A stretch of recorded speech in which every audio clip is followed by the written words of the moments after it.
Do meu lado, eu tenho o prazer de receber ele, que é o nosso parceiro aí da Casa do Extintor, nosso amigo Eduardo Martins. Seja bem-vindo, Eduardo Henrique Martins. Olá, Roberto, boa noite. Boa noite. É um prazer estar mais uma vez aqui com você e com seus telespectadores. E olha só, tempo curtíssimo. Ele é engenheiro civil e é tesoureiro da Associação dos Engenheiros e Arquitetos de Guarulhos. E aí ele vem trazer umas novidades para nós. O CREA vai fiscalizar os condomínios. Dentro dos condomínios, qual o objetivo? É isso mesmo, Roberto. O CREA vai ter uma ação de fiscalização na cidade. O CREA é um conselho regional... Isso, é o Conselho Regional de Engenharia e Agronomia do Estado de São Paulo. Perfeito. E ele tem a função, por lei federal, de fiscalizar as atividades de engenharia, que envolvam engenharia. Então, eles vão fiscalizar dentro dos condomínios. Os condomínios não são empresas de engenharia. Por que vai... Exatamente, mas eles são tomadores de serviços de engenharia. Então, para que o condomínio tenha sua manutenção em dia, ele precisa tomar serviços de engenharia. E aí que o CREA quer fiscalizar. Porque a função principal do CREA, Roberto, é proteger a sociedade. Uhum. E de que forma que ele vai proteger a sociedade, por exemplo, num condomínio? Que as empresas que estejam realizando serviços dentro do condomínio sejam empresas legalizadas. Quem responde por isso, no caso, seria o próprio síndico, pela contratação e pela não contratação? Exatamente. O síndico responde por tudo isso. Então, ele responde se ele contratar errado, se ele deixar de contratar, se a empresa que ele contratar não for uma empresa idônea, ele responde isso em diversas formas, como está no Código Civil, né? Sobre a sua responsabilidade. E essa responsabilidade é intransferível. Às vezes algum síndico fala, não, esse problema, a gente não tem dinheiro, eu vou colocar na Assembleia que não vai fazer tal manutenção e a Assembleia aprovou. Ok. Na hora que tiver um acidente, isso tiver algum problema, judicializar, aquele instrumento da Assembleia não resguarda a responsabilidade do síndico, que é civil e criminal, Roberto. Mas onde que está isso escrito? Você tem algum colocar essa obrigação? Onde está escrito isso? Isso está no Código Civil e você tem culpa em neligendo. Mesmo não estando no estatuto do condomínio. Isso, e culpa em vigilando. Culpa em neligendo é quando você contrata alguém inabilitado para aquela função. Culpa em vigilando é quando você deveria fiscalizar um serviço que você contratou e você não fiscalizou. Então você contratou e deixou o cara fazer qualquer coisa, essa empresa não tinha responsável técnico, não era uma empresa legalizada, o síndico vai responder. E ele pode responder no crime e também pode responder civilmente com o seu próprio patrimônio. Tá brincando? Exatamente. Então pode acontecer, o síndico pode ser responsabilizado? Sim. Inclusive financeiramente? Exatamente. Então, por exemplo, a gente tem um caso que um morador caiu numa escada do condomínio porque não tinha corrimão. Ele entrou na justiça e ganhou uma indenização de R$10.000. Quem pagou essa indenização? O condomínio. Qualquer condômino, inclusive o afetado, pode ter o direito de regresso e fazer o síndico ressarcir o condomínio daquele dinheiro gasto na indenização, porque foi ocorrido por falta de gestão do síndico. Deixa eu ter uma questão aqui. Algo que gera muitas dúvidas ao síndico é sobre a norma de reformas. As reformas. Todo condomínio tem reformas nas unidades. E tem que basta apresentar uma ART. O que é uma ART? É uma documentação de um engenheiro, é isso? Isso. Então o que acontece? Era uma bagunça essa reforma, o que acontecia? Aí tivemos acidentes, prédios que desabaram por causa de reformas desastrosas que ocorreram nas unidades. Que algumas coisas não podem fazer. Até, por exemplo, o cara quer danificar um pilar, derrubar uma parede, passar um duto de ar-condicionado e corta uma viga. Isso acontece. Então, a norma de reforma ela veio para trazer um pouco de segurança jurídica para isso. E a norma de reforma, ela fala que tem que apresentar uma ART, que é anotação de responsabilidade técnica, se for engenheiro. Se for arquiteto, é RRT, são documentos que se equiparam. Mas voltamos na ART. Ele tem que apresentar aquela RT. Mas a RT tem que ter alguns componentes que ele possa se valer. Porque existe um mercado clandestino de venda de RTs que não atendem o plano. Por exemplo, o morador vai fazer uma reforma no apartamento, ele apresenta uma RT de consultoria. Não, ele não apresentou uma RT de obra. Aquela RT não resguarda a responsabilidade técnica de quem está fazendo a obra. Se está executando uma obra, a RT tem que ser de execução de obra. Como é que o síndico deve se proceder numa questão dessa aí? Então aí tem um detalhe muito importante, porque a gente começa a ter muita tecnicidade nisso. Então do mesmo jeito que o síndico, para ele fazer a folha de pagamento, para lançar a carga tributária, ele contrata uma contabilidade, um administrador de condomínios.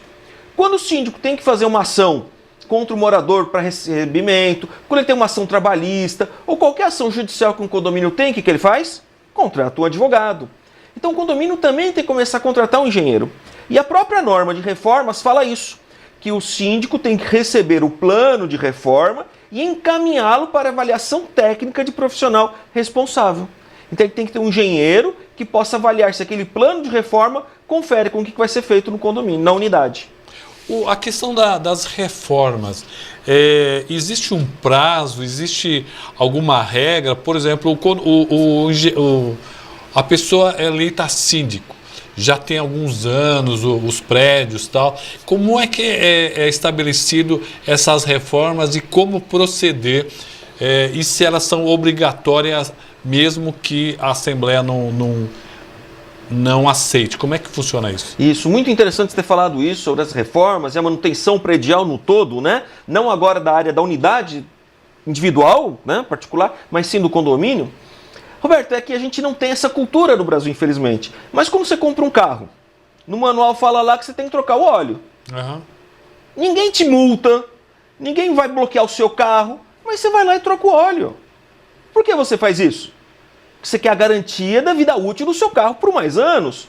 E por que a gente não faz isso no condomínio? O condomínio também carece de manutenções. E essas manutenções, elas devem estar definidas no manual da construtora, basicamente. E aí você também tem uma norma técnica que fala isso para prédios mais antigos, que não tem manual, a gente tem uma norma que pode orientar. Então um engenheiro faz uma avaliação e vai entender as necessidades e vai fazer um plano de manutenção para o condomínio. Mas a princípio, o condomínio deve seguir o manual da construtora, que ele vai lá ditar quais são os trâmites, as previsibilidades de manutenção, para garantir 3 coisas: a vida útil, a operação do condomínio e a segurança das pessoas. Muito bem, aqui é Ricardo França, nosso diretor da ACEAG e conselheiro estadual do CREASP, Eduardo Martins, conhece muito, seu presidente, né? Quem mais aqui? Evanildo Jabá, o Eduardo Martins, sempre do lado do bem, na cidade de Guarulhos. Muito bem. Existem alguns pontos que os síndicos precisam se atentar. Quais seriam esses principais pontos? Tem aqueles pontos assim que são mais traumáticos, que ele falhar, ele pode causar um dano maior. Então você tem que ter cuidado com a parte estrutural do condomínio, a área em terra, os pilares, vigas, a alvenaria, se tem trinca, fissura, afundamento de fundação, de piso. Aqui, quando tem aquela umidade na parte de baixo, no primeiro andar, como é que faz? Também tem que se preocupar com isso? Também tem que se preocupar, porque isso, a médio e longo prazo, ele vai causar um dano no interior daquela peça estrutural, daquele elemento, normalmente um pilar. Que aquele pilar tem uma estrutura metálica dentro dele. Sim. E essa estrutura vai sofrer uma corrosão lenta ao longo dos anos, mas uma hora ele pode entrar em fadiga, isso é, romper. E aí você vai ter uma catástrofe naquele prédio. E é só o síndico que é responsável ou não? Então, do ponto de vista legal, o síndico é o responsável. Agora, do ponto de vista moral, todos os moradores são responsáveis, porque é a sua família que está lá dentro. Você vai deixar alguém, um síndico, ser responsável pela segurança da sua família? Então, se você é morador, você vê algo que no condomínio não te parece estar certo, conversa com o síndico, não é brigar, é conversar. Ou procura um engenheiro, tira uma dúvida, leve consultas, apoie o síndico, porque ali é o seu condomínio também, você mora lá, aquele é o seu patrimônio e a segurança da sua família. O doutor Nelson está nos acompanhando, doutor Nelson Justo. Concordo em parte com o senhor Eduardo. Porém, eles, como órgão fiscalizador, só podem fiscalizar o profissional da engenharia que está prestando serviço no condomínio. Não é bem assim. O CREA fiscaliza a atividade de engenharia. Se ela for feita por um leigo, esse leigo pode ser sim penalizado. E se ela for feita sem nenhum profissional? O síndico, Quem o CREA pode responsabilizar o síndico? sim, vai responsabilizar o tomador do serviço. Se ele não contratou nenhuma empresa inscrita no CREA para poder fazer a atividade, que é de engenharia, o síndico passa a ser o responsável por aquela atividade como contratante. Bom, então vamos falar um pouquinho sobre condomínio e também a casa do extintor. Todo condomínio tem que ter os extintores somente nos prédios ou na portaria, por exemplo, tem que ter? Isso é uma pergunta que chega bastante para nós, né? Eu moro num apartamento, num prédio de 3 andares. Precisa ter licença do Corpo de Bombeiros? Precisa. Eu moro num apartamento de 2 andares. Tem que ter extintor? Tem que ter extintor. Então não importa o tamanho do prédio, é um prédio de uso coletivo, quer dizer, tem mais de uma família morando naquele condomínio, ele tem que atender à legislação de segurança contra incêndios. Principalmente que o extintor não é um objeto de decoração para a parede. O objetivo dele é salvar vidas e proteger o patrimônio. Então, até que não fosse obrigatório, seria importante ter. Mas é sim obrigatório e esses extintores têm que estar distribuídos por toda a edificação. Então, às vezes na portaria, na garagem, na área de lazer, na churrasqueira, no salão de festa, todos eles têm que ter extintores acessíveis para o pronto uso. E não seria interessante também, quem que vai usar isso aí? Por exemplo, eu não me lembro de eu ter usado na vida um extintor. Eu não sei como é que funciona. E a legislação então já preconiza isso, que os prédios acima de 3 andares ou acima de 750 metros são obrigados a terem a formação de brigada. Isso aí, o que é isso? São moradores e funcionários que têm um treinamento básico para atuar numa situação de incêndio. Mas também temos uma outra legislação, que é uma legislação federal, a NR23 e a NR01, que elas determinam que todo empregador deve dispor aos seus funcionários treinamentos para agir em caso de emergência. Então, se um condomínio tem um zelador, tem um porteiro, tem um faxineiro, já teria que ter o treinamento de brigada para poder atender essa legislação federal também. A Casa do Extintor faz esse tipo de serviço, treinamento ou não? A Casa do Extintor oferece soluções completas em segurança contra incêndios. Fazemos esse treinamento. Esse treinamento é um treinamento simples, a gente tem um nível básico de treinamento previsto em lei. Ele é feito em 4 horas, a gente pode fazer no próprio condomínio, é tranquilo, chama os moradores, até jovens para participar, para entender a prevenção. Porque o mais importante, Roberto, para não ter um incêndio, é agir de forma preventiva. Se você eliminar os riscos, o incêndio não se estabelece. Muito bem, quem está mandando um abraço para você é o Wilson Lourenço. Um abraço, amigo. Dr. Nelson Júcio, sugiro que o CREA e sua instituição vá fiscalizar também os próprios públicos e também as favelas. Acho que ele foi um pouco irônico com relação às favelas. Mas favelas é algo que pega fogo muito fácil, não? Sim, e até o próprio PT tentou lançar um programa de apoio às favelas, às comunidades, com apoio do governo do estado, mas ele não prosperou, porque a gente tem grandes problemas sim, de incêndio nessas comunidades. Muito bem. Terminando nosso tempo aqui, quero agradecer ao Eduardo, e eu acho que é extremamente importante essa questão de fiscalização. O CREA fiscaliza, deixa eu insistir nessa questão, os próprios públicos, escolas, o passe municipal, secretarias, como é que funciona isso? O CREA fiscaliza, sim, órgãos. Muitas vezes ele fiscaliza esses órgãos públicos através de convênios com o Ministério Público. Então o Ministério Público faz um convênio com o CREA para que ele fiscalize os prédios executados. Mas obras em andamento, quer sejam elas públicas ou privadas, o CREA tem fiscalizado sim. Inclusive, teve um caso curioso, que na época da construção do viaduto Cidade de Guarulhos, agora Antônio Veronese, o CREA chegou na fiscalização e uma pessoa foi apresentada como engenheiro, o fiscal do CREA se dirigiu a ele e ele fugiu. Quando foi apurado, essa pessoa que tocava essa obra pública de vulto na cidade não era engenheiro. Então ele fugiu para não ter ali um flagrante ali do exercício ilegal da profissão. Rapidamente aqui, eu gostei dessa pergunta, viu, Evanildo? Eduardo, quem mede a qualidade do material aplicado em grandes obras dos condomínios? Boa essa questão. Um engenheiro legalmente habilitado. Então, qual que seria a principal função disso? O condomínio, se ele tem uma grande obra, uma grande demanda, ele tem que contratar uma empresa para auditar a obra, auditar a execução. E aí, esse engenheiro vai avaliar se aquela obra está sendo executada conforme o projeto.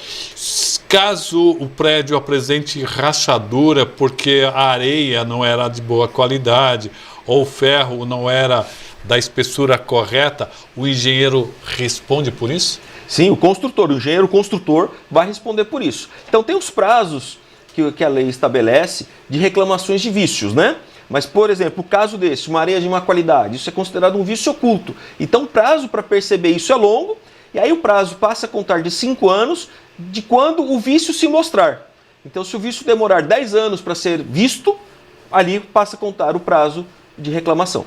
O engenheiro, ele é ad eterno responsável pela obra que ele assinou? Quer dizer, digamos que você tenha ajudado a construir vários prédios durante toda a sua vida. Aí um prédio daqui a 10 anos, 15 anos apresenta esse vício oculto, que de repente você usou um ferro de menor qualidade, uma areia de menor qualidade. Mesmo daqui a 10 anos, você responde por esse erro? Então a legislação ela tem prazos diferentes para as garantias, né? Então, por exemplo, projeto. O projeto ele não muda. Então você fez o projeto, você é responsável sempre por aquele projeto. Então esse vício, se apresentar um defeito daqui a alguns anos ser percebido, você é responsável. Alguns vícios construtivos, como você falou, colocar menos ferro do que deveria ter num pilar. Esse vício também é um vício oculto. Se o prédio tiver uma falha e for constatado que essa foi a causa, o engenheiro vai responder também por essa falha. Independente do tempo? Independente do tempo. Agradecer ao nosso parceiro Eduardo Henrique Martins, ele que é da Casa do Extintor. Casa do Extintor que fica na rua Croqueta, número 22. Errei? 32. Errei por 10, hein? Número 32.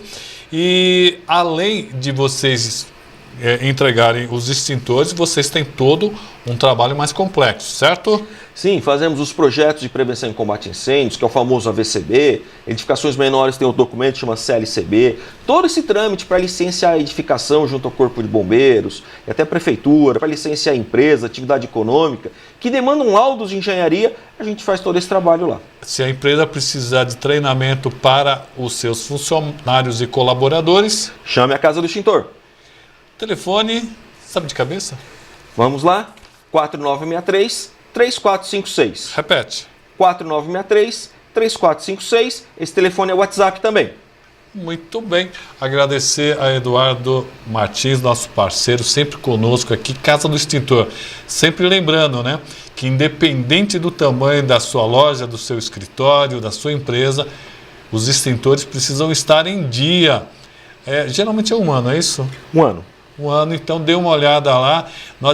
E se eu não usar durante um ano? Tem que recarregar do mesmo jeito, porque lembra da prevenção que a gente falou, da troca de óleo do motor do carro? Você tem que fazer a manutenção preditiva. Então, a cada ano tem que passar por inspeção técnica.